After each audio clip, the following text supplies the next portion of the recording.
This is Beyond Influential, with Brittany Crystal. Join Brittany as she chats with today's thought leaders about the power of influence, how it's developed, and how they get us to consume both on and offline. Here's your host, Brittany Crystal. Welcome to Beyond Influential. This week, I'm super excited because I'm here with Jen Morilla, aka the Social Girl Traveler. Jen is a travel and social impact blogger and influencer. She's traveled to 35 countries and 6 continents and counting. So I'm particularly excited because, full disclosure, I know Jen personally and her story in real life. From her start in the agency world to full-time traveler, I'm super proud to consider her friend. And I kind of just want to let her tell her story in her way and not take anything away from it. So welcome, Jen, to the show. Thank you for having me, Britt. I'm excited to be here.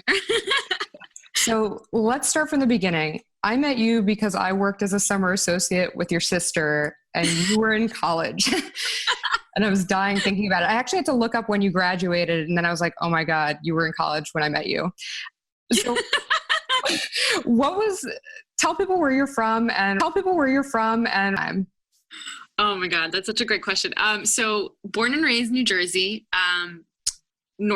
northeast Jersey, right across the river, Cuban-American family of 5. I was at Pace University. I graduated in 2011, and I graduated with a marketing degree from Pace Lubin Business School. And my career at that point was to work in an agency. I wanted to work in an agency. I had internships all 4 years of college and all paid internships. And I was working in, really great agencies, not for the general market, for the Hispanic market. So I had done a lot of deep dive into that part of the world, and I loved it. And I was looking at,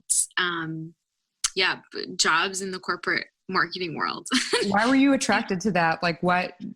Did you like your summer internships? What was I loved my summer internships. I think that marketing, I've always loved business. I come from a business background, right? My parents, entrepreneurs, grew up, they have, they're both business owners. And so I think that it's instilled in me. But I kind of felt like it was the thing to do, business, and I loved marketing. I wasn't good with numbers, so finance was out of the question. I hear you. I was like, all right, well, I'm really good with marketing, and I love the analytics side, and I love the psychological side of marketing too, and the strategic side. So I was like, you know what, I want to do marketing, and so that's what I went to college for. So then, how long until you were like, screw this? So I graduated in 2011. I got a job with an agency, and I was working for them for about a year and a half. And I decided that I wanted to go back to school. So I did a master's in 2000. I started in 2012. Did a master's in social entrepreneurship with the sister school of London School of Economics, is Hull International Business School. And so I did that with them for a year. It was an executive program. And I moved to London, and I did that for a year. I did my thesis in Brazil, and that was 2013 when I graduated. And then I moved back to New York, and I thought okay, I've got this travel bug out of my system. I lived in Europe for a year. Prior to doing that master's program, when I was in college, I studied abroad for the first time, and I was living in Spain for 6 months. And that was that's when that travel bug bit me.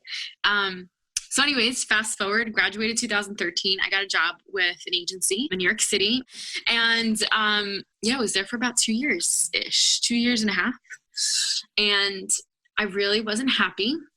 I think I wasn't happy with the routine, the constant comfortableness, the routine of waking up, taking the bus, God, that bus, or taking the subway, and being at a desk all day. And I was like, there's no way that this is what I'm going to do with my life. And I think the thought of being in a corporate setting and having to keep going up, and then eventually be a VP or a CEO. And I'm like, that doesn't really appeal to me. I feel like a lot of people do that, So were you getting to touch the social entrepreneurship stuff at all with that job? Or that was just obviously you kind of merge both now, and we'll get to that, but yeah.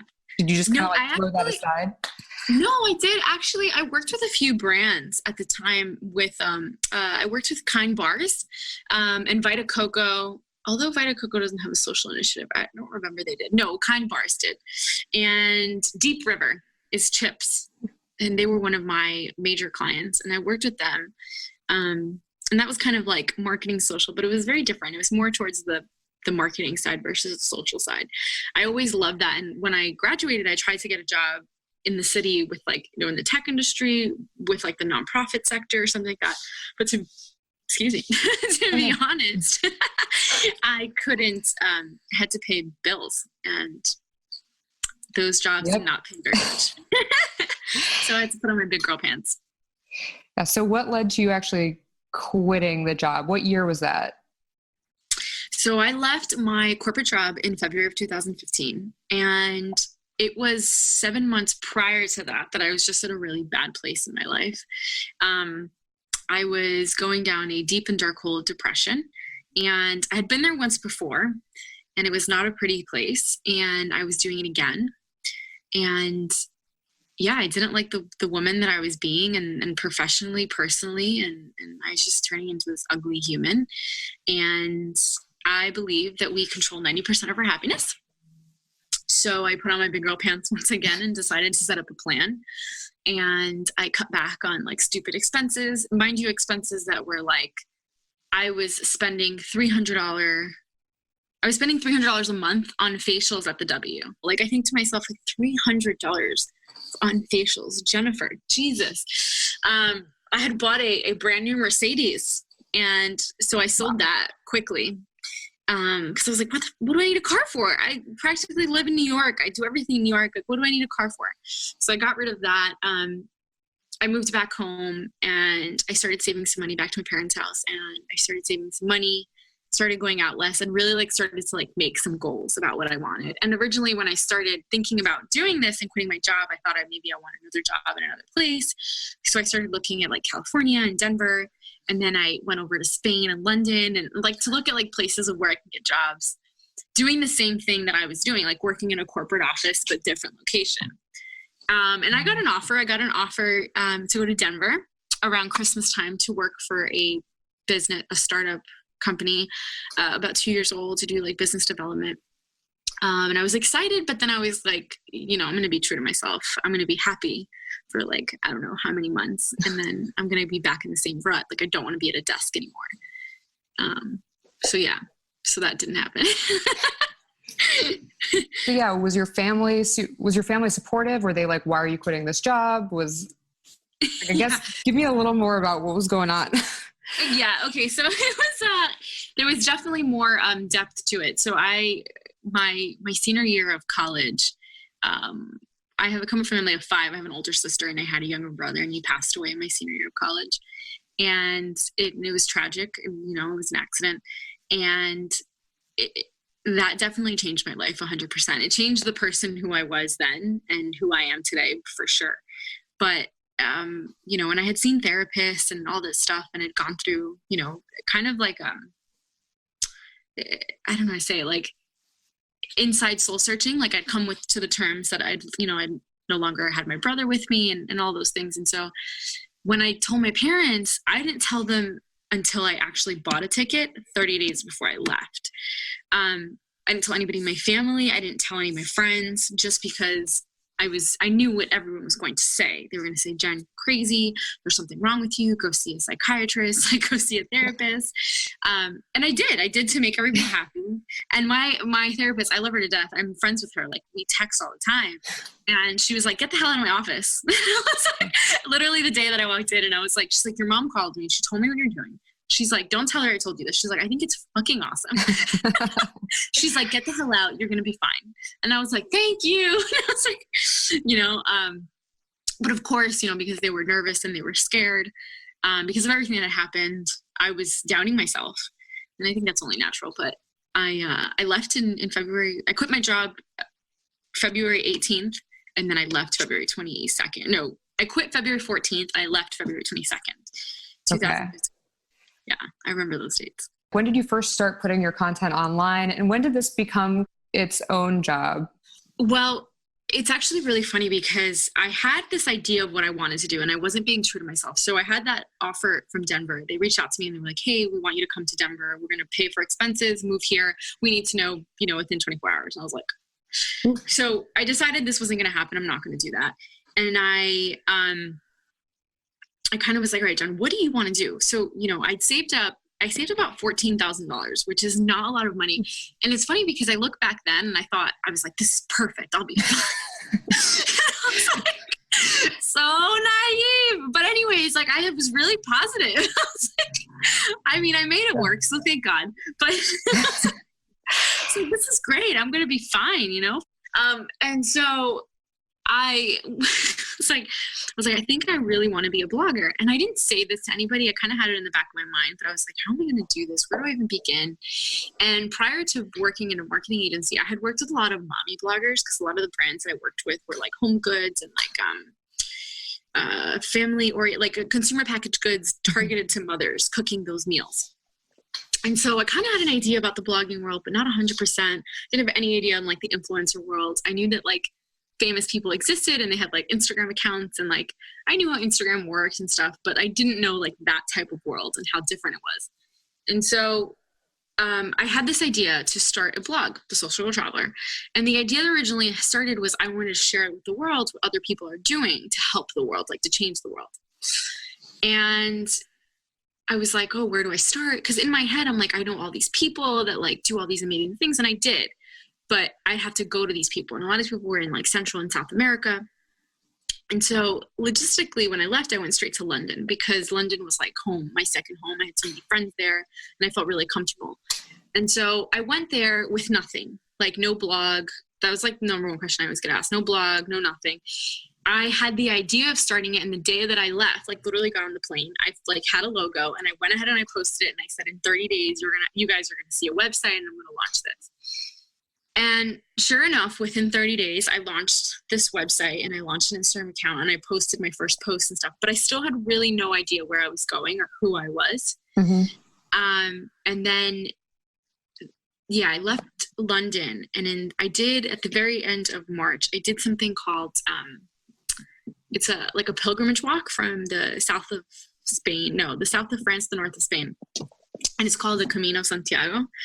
And I did half of it. I did from León to Santiago, which is about 250 miles by foot, 2.5 weeks walking. And it was the most intense shit I have ever done. Yeah, no, it's it's supposed to be very spiritual. It's definitely something I want to do. It's very and people do it for multiple reasons. I met people that were doing it for just like health reasons, people for spiritually, like some people were just like doing it because they've always wanted to do it. And I did it because I've always wanted to do it. When I lived abroad in Spain, my señora's son or nephew had done it and he told me about it and I heard about it once and I thought this was awesome. And so I was like, I'm going to try it. Like, this would be so cool. Like, how hard can it be? How hard can it be? Holy moly. I was naked. It was like 2.5 weeks and blisters the size of quarters. Oh it was a mess. But that changed my life because I did it and I actually finished it. And the whole time I was walking, I kept telling myself, like, you're not going to make it. You're not good enough. You're not going to make it. Kind of like that self-doubting that we all have. And I kept telling myself, shut up, because I'm making it. I'm doing it. And I kept going back to like, oh, but you quit your job. What are you doing with your life? You have a career, or you had a career, and you quit your job. And everybody that I met on this road had like timeline, had like a deadline. They had to finish the Camino by X day because they had to go back to work. They had to go back to their family. They had to go back to their fiance, their husband, their children. And I was like, I don't have to do any of that. Like, I'm kind of just giving it up. And I'm just, so I can, if I want to do this in 2 weeks, I can do this in 2 weeks. If I want to do this in 2 months, I can do this in 2 months. But I finished in 2.5 weeks. And I was like, that battle in my head finally like closed. And I shut myself up and I did it. And I think that was one of the hardest things I ever done. And so I wrote a post about the experience and it did really well. And everybody loved it because I think it was really honest, really raw. And then I was like, I'm just going to go with this and I'm going to do this and I'm going to figure it out and I'm going to teach myself how to edit videos, how to edit photos, how to take photos. I'm going to teach myself everything, and I'm going to make it work. And if it doesn't work, it doesn't work, but at least I gave it my all. At least that was the mentality that I had. And so that started full on in like April-ish. Yeah. When I finished the Camino. So what was your main message when you finished that walk? Like what was your thought about where, I mean, obviously things change, where you were headed with your brand and like who your ideal audience was and who you were speaking to? I think my audience has always been that 25 to 35-year-old female who's like kind of looking for adventure, is a little more daring than the normal, and like looking for motivation, inspiration. I think it's always been there because the majority of the posts that I had written that year were a lot about like motivation, inspiration. Yeah, I wrote travel tips and stuff, but it was a lot about like stepping out of your comfort zone and quitting your job and doing the Camino of Santiago and, you know, feeling vulnerable and losing yourself and being in depression and all that stuff. And so that was the type of audience that I had attracted. Me as a brand at this point, I mean, to where I am today was not where I was in April. I mean, right now I travel for impact. So I say like 80% of my trips are socially driven, which means that I'm either carrying clean water filters, which is the majority of my trips, building homes, or renovating schools. And the other 20% of my travel is touristic travel. So it's solo female traveling, exploring, you know, great locations and wonderful beaches and restaurants and yada, yada. But in April, when I like officially did this, I was still very like, I know I want to do something where people are going to know that I'm making a difference. I don't want to just travel, but I didn't realize, or I didn't know what it was going to be yet. And I didn't like officially make that commitment until I went to like Southeast Asia. I was in Europe for a while, and then I went to South America, and I saw the problem with the water systems and what I went to Dominican Republic and the issues that they were having. And I went back home for months and kind of like sorted out my life and then left again. And I left to Southeast Asia to bring water filters. And I backpacked for like 2.5 months. And I went to countries, and I brought water filters to Indonesia. And that's essentially when it all started, when I really started to carry those water filters and realize, okay, well, this is what I'm going to do because it's different and nobody does it. Everybody does luxury. Everybody does, you know, travel hacks and blah, blah, blah. Like, you don't need me to tell you when to buy cheap flights. Google it. Like, you know what I mean? Like, it's easy. It's easy to find. You just have to Google it. But I can tell you that if you want to make a difference in a country, I can tell you where to go. I can tell you that it's not going to be easy. You know, I can tell you that you can't just show up and be like, okay, I have water filters. I'm just going to give them to you. Like, this is how it works. A lot of people would think that's how it works. Like, you just show up. And that's how I thought it works. Yeah, that's how I thought it worked until I got to Indonesia, and I didn't speak the language. And they were kind of looking at me like, who the hell are you? Like, you're white and blonde. And like, why do you think that I should drink clear water? You know, and it's pure education. You know, the lack of education, the things that we take for granted of common sense, like going to the bathroom and brushing our teeth every day. They don't have that education. That's not part of what they know, you know? So when did you fall in love with doing that? Like, was it immediately rewarding? Maybe it started out like, oh, this is a good thing to do. This is like a good, you know, niche. But then when did it actually become a passion for you? When I started to make connections with the people that I was like meeting. So it wasn't, in Bali, I did like a beach cleanup, and I met a group of, there's an organization of surfboard rider, they call them board riders, and they're a bunch of boys that come from broken homes, and instead of like skating or playing basketball like they do here in New York, they surf. And so this one guy runs this program of all these kids, and these guys, like, they're so good that some of them are even sponsored by Quicksilver, Billabong, like they go to competition, they compete, like they're really good surfers. And, you know, we were cleaning up these beaches, and they speak English, and we're like talking and communicating and having that connection. And one of them introduced me to like his little sister, and just having that human connection and sitting down and meeting someone and, you know, her telling me where she came from and how this man, like, you know, the one that runs the board riders, then started a, you know, surfboard like team for girls, and how that's helped her and it's helped her family, and just little things like that I think that we take for granted. You know, I'm very grateful and thankful that I grew up in a pretty good I grew up pretty well, you know, I can't really complain. I had a curfew. Mom and dad were a little strict, not a big deal, but like, they really had it rough. And I think that when you actually start traveling and making that human connection and realizing it's not even the fact you're bringing water filters. It's not even the fact that, you know, you're showing them how to brush your teeth. It's the fact that you're taking the time out of your life and day to sit down and have a conversation and drink water or not drink water, maybe just have a conversation. That human connection, I think, is massive. And I think it's super undervalued. And when I started to have that with people on different levels, whether I'm doing something good or just traveling by myself and meeting somebody in a, you know, cafe, I was like, I love this and I need to do more of this. And I need to tell people to do more of this because there's something like enlightening about this. It's like a really good drug.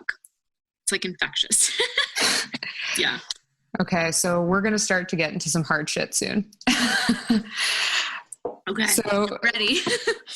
So a lot of people, I mean, we'll talk about your growth too, but a lot of people think that being an influencer is easy. Obviously this was a little bit ahead of, now everybody wants to be, in quotes, an influencer. Yeah. I don't think they realize not only how much work goes into branding yourself and doing all this stuff on a day-to-day basis and posting on all these platforms. If you could talk about, like, I'm assuming at some point you needed to earn money, just how it worked to support your travels. And also, like, we also want to talk about when you actually, like at the beginning, were you posting content every day? Was it a blog post a week? When did you notice your audience really growing? Like, how did that end up happening? Well, I think my audience, the biggest platform for me was always Instagram. Because when I started to, like, I would write a post and then obviously like channel it or funnel it through like Facebook, Instagram. And Instagram, I definitely had a much higher audience when I started. Because in my personal account, I had a pretty high amount. And then I moved them over to my brand account. So you kept them separate? I did keep them separately because I had like selfies with my mom, my personal one. I didn't want to incorporate that in my brand. Do you still have them separate? I do have them separate, but I you don't use it, right? Yeah, I rarely post on it. It's so sad because I'm like, I can post the funny stuff. I can post the silly things, but it's just so time consuming. I also think that I'm like an open book with my brand and like people really see who I am. And so it's kind of weird to do both. It's kind of like extra work for me. Like they already know that this is who I am. When I started, my aim was to do once a week. And I think I kept that up for about a month. Okay. And then I needed to, so when I left to travel, I left with $14,000, but the reason why I was successful was because I traveled I worked along the way. So I didn't just spend that money. I was looking at myself like an actual business. Like I had opened up like a bakery, for example. And so I was working. I was doing social media consulting. I was doing social media management, which was tedious and annoying, but it was paying the bills. I was writing articles for $100 to $200, depending on the type of article, if SEO was needed. I was basically doing anything I could get my hands on, while trying to pump out content for myself. And I'm kind of like ballsy. Like I didn't really care if brand said no. So I was reaching out to everybody and anybody that I want to be associated with. And the first like big brand that I reached out to was Skype.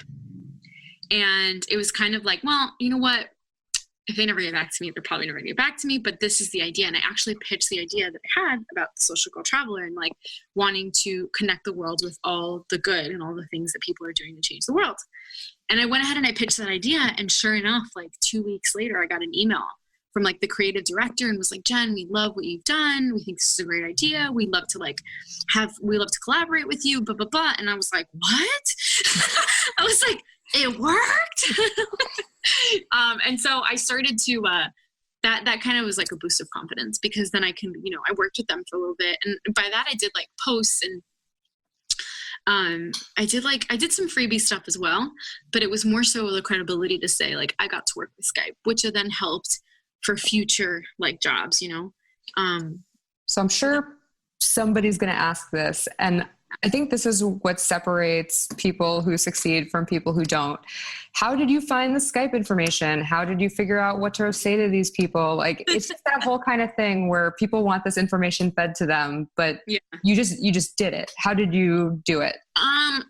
I went on there. If I remember clearly, I'm like, I think I could work for the FBI. Like if all worst comes to worst and like my career doesn't work and like I just don't amount to anything, I can really think I could do it for the FBI because I'm really good at finding emails and who I need to talk to.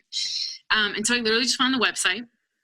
I used a combination of Google, LinkedIn, and there is a widget that you can add to your emails, your email account, your Gmail. I don't know if you can do this to any other account, like any other like platform, but I have it for my Gmail account. It's called Rappaportive. And what it does is like, let's say I'm looking for you, Brittany, but I don't know your full, I just know your name, your first and last name. But I don't know that you have a Gmail account. I don't know like what your ending is. I don't know if you have a company name. Like, I don't know anything. Well, no, that's not true. I only know your first name and your company name. So I can start playing around with it. Like I can open an email box and I can put like Brittany dot, and then, you know, maybe it's you work at Lonely Planet. So like Brittany at lonelyplanet.com or Brittany or B dot Crystal at lonelyplanet.com. And I'll start doing that. And the minute I hit like the actual person, your entire LinkedIn profile will come out on the right-hand side. So it'll secure me that this is the person I need to talk to. And so I think that for Skype, what I did was I went on their account, and I started looking for media or directors or something. I don't remember clearly, but it was something along those lines. I typically go to the websites and I'll go to the bottom of the page and I'll put like contact us or press or media. And that's typically where they have like the important emails. I never send an email to the info because nobody ever gonna read it. Yeah. Okay, cool. It's one of my best hidden secrets. I'm telling you though, like I've found some pretty impressive emails, and I've had some college students that like were like, oh, I'm having so much trouble finding jobs. And I'm like, you need to download Rappaportive. You need to find the company you want to work with, and you need to find the name of the person that you need to contact, and you need to send them an email. And they're like, but that's like, I'm like, what are they going to say? No, You just need to find the right person. And I think like 5 out of the people that I've told to download that app and do what I've done, I think all 5 of them got jobs. Yeah, the worst thing that happens is you get no response. I don't think I've ever gotten an email that's been like, how did you get my email? Yeah. Ever. Yeah. They would just wouldn't answer. And nobody's going to be that vicious, especially if they're like important, quote unquote, you know? So typical day. So have you found the balance of creating and posting content and doing other work? I know now, like, because I do know Jen, I know that she's been more full-time on her brand now, which is awesome. Yeah. But yeah, what is the balance for you? I know there's no balance, but I was going to say, I was like, the balance is finally coming to terms with the fact that you need help. I think that's huge. And it's hard because this is my baby and I've literally done everything. I've taught myself everything, how to do SEO, how to edit videos, how to film, how to do photography. And then to kind of be like, okay, I have so much work. I can't do this all by myself anymore. I need help. And then separating what you need help with, right? So like, are you going to spend 4 hours a day on Instagram? Do you really make money off Instagram? Now, if you do make money off Instagram, okay, spend 4 hours a day on Instagram. If you don't, give it to somebody else. I think a good one that my website, I'm in the process of getting it done. And maybe 2 months ago, I was like, okay, I'm going to do this. And I like sat down and spent 24 hours fixing it. Literally a whole freaking night, up all night, like 12 hours, didn't sleep. And I woke up the next day and I'm like, you're an idiot. You make enough money that you can pay somebody at least $1,000 to help you fix this. If that was like the max. And I didn't end up paying that much. And I had them fix my website. So like, I think it's just coming to terms with like, okay, this is what I want to do. This is what I can do. And this is what I need help with. And I think once you've established that list, it becomes a lot easier. And I think it's slowly starting to become a lot easier for me. A lot of my problem is like time management and organizing, like saying, okay, I'm only going to work on this for 1 hour. And you have to do it because as like a solo entrepreneur, nobody is your boss. Nobody's telling you anything. Like it's kind of really up to you. And that's the hardest part, being like, okay, I'm only going to do emails for 30 minutes or I'm only going to do emails for an hour, and like time yourself. And once that clock turns off, like that's it. You do something else, you know, I'll come back to it later. I just want to talk about Instagram a little bit. What was the line you said to me before we started? Because I forgot where I read this from, but basically what I said was, And I think this goes across all social platforms, right? It's not, you have to remember that people that love you will follow you. People that trust you will buy from you. And I mean, that's what influence is, at least in my opinion. Exactly. But I think that that's where the realness comes in, right? Because you can be, I think you can, and I mean, Britt, you and I, we talk about this all the time. Like you know when somebody's not real. Like you look at an Instagram, 100%. Like, this person is not who she says he is, or he says he is, or whatever. And they see it too. They absolutely see it. My followers call me out on my shit all the time when I'm having a bad day, or I look like shit, or I'm crying or something. Like I literally get messages like, "Are you okay? You look like you haven't slept in 24 hours." I'm like, "Can a girl have a bad day?" Like I don't want to wear makeup today. Leave me alone. So then speaking about that, how do you choose the things that you actually do promote? And have you ever promoted anything that you probably shouldn't have? I definitely think I have. Off the top of my head, I can't think of like a specific brand or anything, but yeah, I definitely have. I've been tricked into it just because I think I've been like, oh my God, I need the money and I'm desperate and I also need the content. And so it's a really bad circle, right? Because as an influencer, as a blogger, you need content, you need to push content and you need to keep it consistent. That's like the secret to being a successful blogger. It's being consistent and then having the quality of the type of content you're pushing out. And when you get to a point where you're like, okay, I'm pushing out content, but I'm not making enough money. What else can I get for free? And then somebody comes to you and they're like, okay, this is a magic pen and you're going to sell this pen. You're like, okay, nothing's your brand. Oh, it's made from plastic and it's made from animals that we killed. And you're like this social girl traveler. Like you cannot sell this. You know what I mean? And it's hard saying no, but you kind of have to because it will definitely bite you in the ass. And how did you learn? I think a lot of people get caught up on what an influencer is worth. So like, how did you learn what to charge? Did you make any mistakes there? I think I'm still making mistakes, to be honest. I think that you learn, as somebody recently said to me, they were like, what is your worth? Like, what do you honestly think you're worth? Sit down and think of how long it takes you to film something, how long it takes you to edit it, and how long it takes you to put it together. And if you do that, are you happy with the results? I mean, I am my worst critic. So sometimes I'll put stuff together and I'll be like, oh my God, this is horrible. But then I'll send it to somebody and they're like, oh my God, Jen, it's awesome. And I'm like, no, really, tell me. And then I'll send them like a really shitty video and they're like, wow, that's really bad. You know, so I know that they're saying the truth.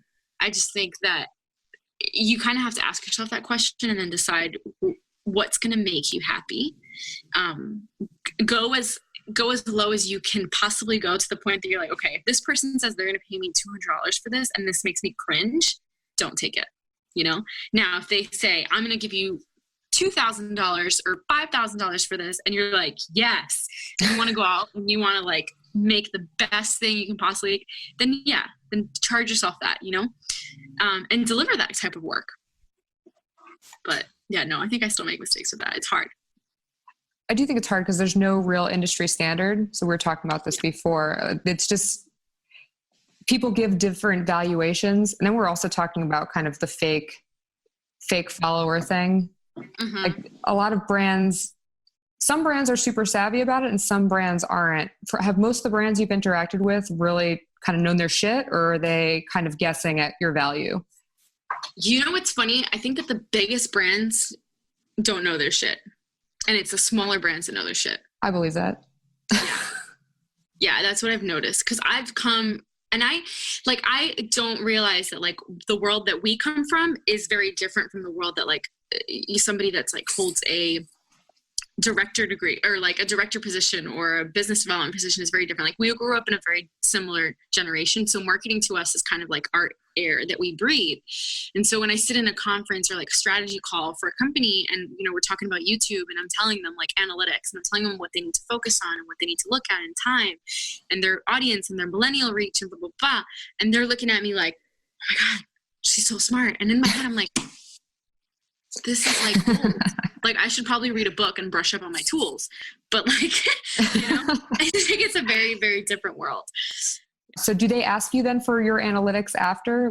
Like how are they rating you on your campaigns generally? I typically report it to them. Like, I think just come from a marketing standpoint, like I give them my analytics based on, okay, like this is the reach, this is how the video looks. I'll send them a report. I've never actually gotten asked. Actually, that's not true. I've gotten asked with a few brands and they've been happy. Typically, I always report like, okay, this was the reach, this was the post, this is how many likes, this is how many impressions on this specific post.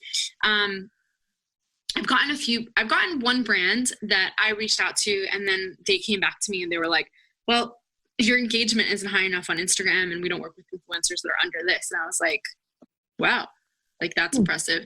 You know, I was not expecting that. And they were like a small company. So I don't know, it varies, but that's something that like I didn't even like keep in the back of my mind because I've never had a company say anything about that.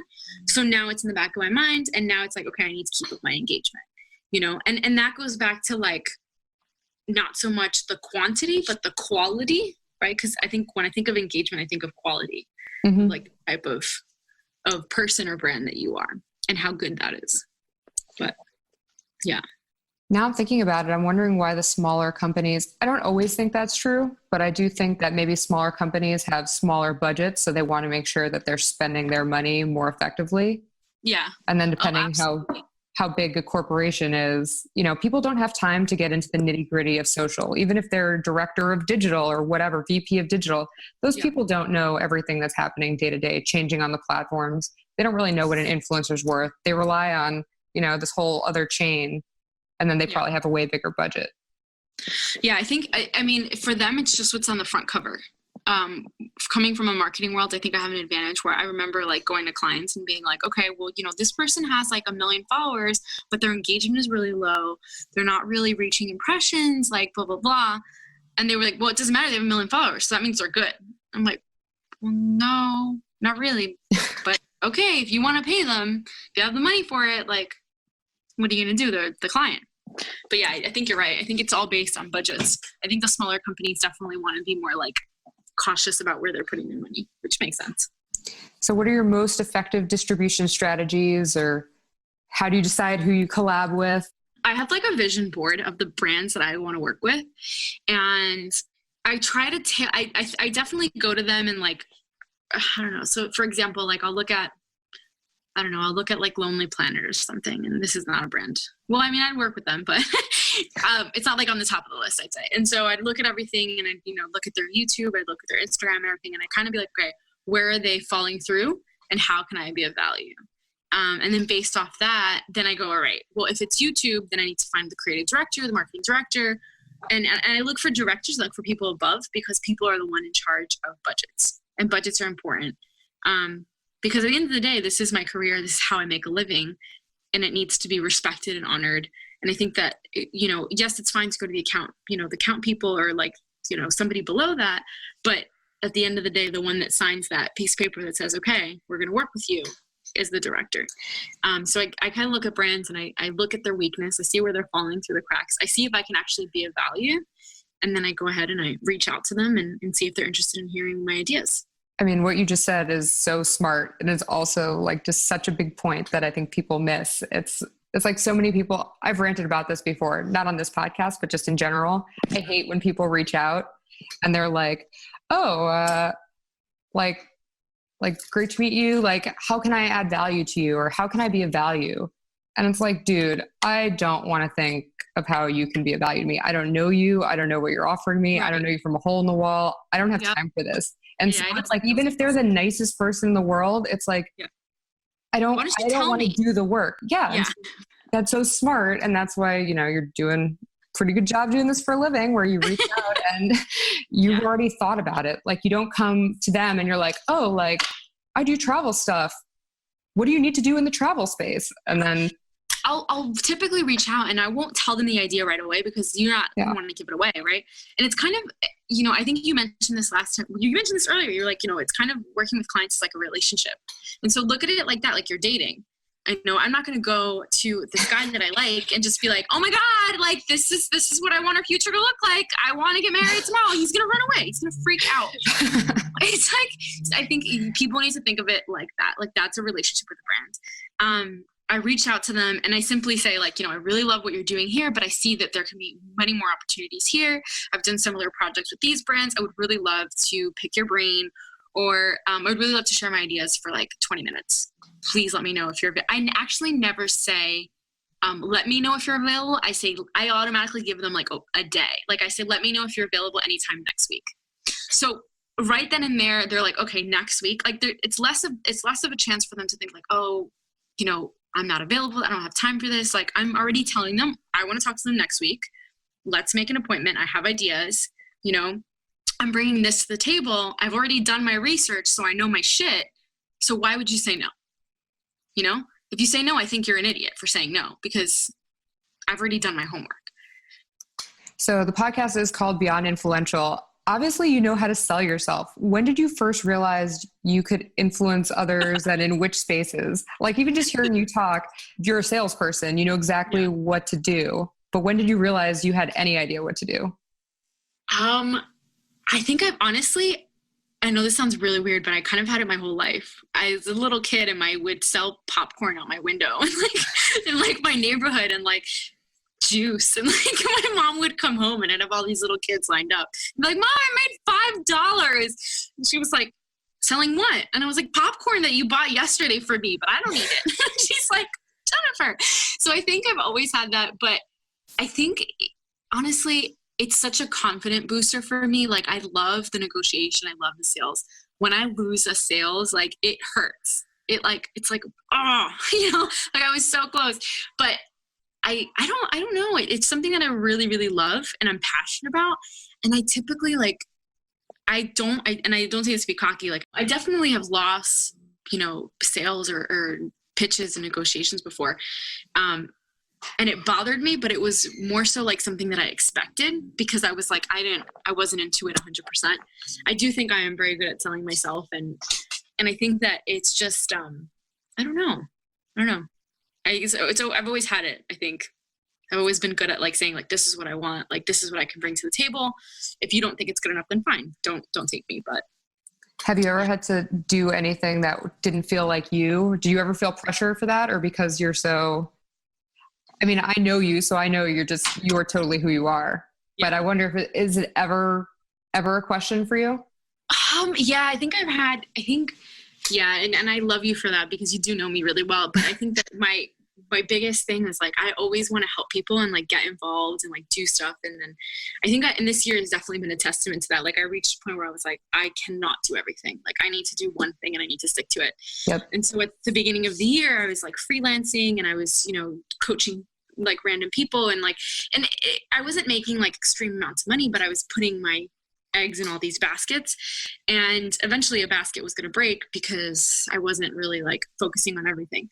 And so I think that was really hard for me, is being like, okay, right now at this point in my life, this is what I need to focus on. And you need to be selfish about this and you need to be smart about this. And so I think that was definitely the hardest thing for me, is like saying, no, I can't be part of this right now. I need to focus on me. Because I do like to help and I love to like collaborate and work with other people, but not full time. Yeah.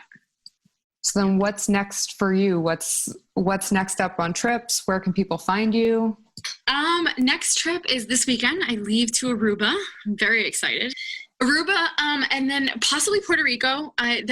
So I booked Puerto Rico before Hurricane Maria, and at the moment they're not letting people fly down. So there's a chance that that's going to get canceled.